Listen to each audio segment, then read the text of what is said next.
Hey, what's up, 1-8fit? So let's talk about on part one here, why eat healthy. So healthy eating is important for a lot of reasons.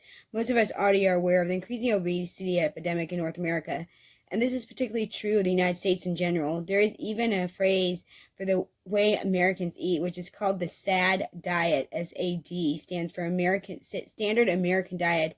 It refers to a diet low in vegetables, high in fat and sugar, and lacking in nutrition. Processed foods are definitely part of the SAD diet. These are foods that are easily available and quick to consume and prepare, but have long-lasting negative effects. If you don't want to find yourself obese, it is generally considered a good idea to avoid eating such processed foods and keep your focus on eating whole grains and fruits and vegetables and meat that has not been treated with hormones or other chemicals that can ultimately end up in your body and cause issues. And unfortunately, in North America, we are given a lot of options to slack off when it comes to preparing our meals. We have so many things readily available to us. The amount of money that you spend to buy bad food is far less than it is to buy good food. It seems strange that it costs more money to buy organic than it does to buy food that will ultimately cause health problems in the long run. But that is the rule of supply and demand. Not only that, but processed foods are mass produced and make a huge profit because of their convenience.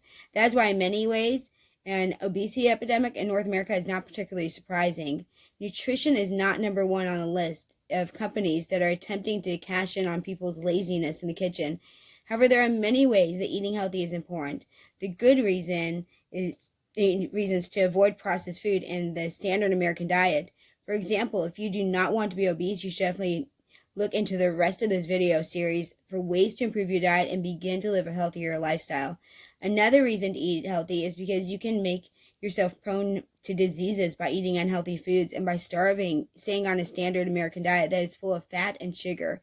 Diabetes is something that can be developed because of poor eating and oftentimes treated with health eating. Type 2 diabetes is ultimately something that can be maintained and controlled with proper eating habits and triggered by poor eating habits. If you want to avoid these difficulties and complications, or if you already have them, we need to do our best to be conscientious about the food choices we make.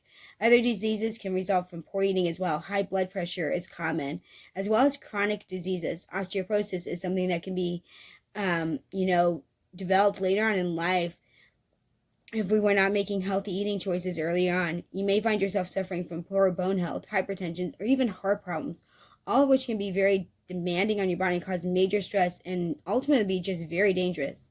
So if you want to show your family you care about them, begin making choices now that you will stay in their lives for as long as possible. Poor health is not something that only affects you. It's something that affects the people around you. If they are watching you suffer because of poor choices that you have made, in a way, it's quite selfish. And I don't mean that harshly, just being honest, that, they are suffering too. Now is the best time to make choices that will be best not only for yourself, but for your family in the long run. So this series will show you how. And the next part two, we're going to talk about understanding our relationship with food, and really getting this is going to be key into really managing and developing healthy eating patterns and redefining that. So make sure you like, subscribe, follow, and video 2 should be clicking up right now, right above me. So go ahead and grab that and go on to part 2. Thank you so much for watching. If you are looking for a channel that brings you a holistic approach to living a fit life with our mind, our emotions, nutrition, and our movement in our daily lives, they come at a micro-habit approach that's sustainable, realistic, doable, and practical. So follow the channel, and I look forward to seeing you in video number 2.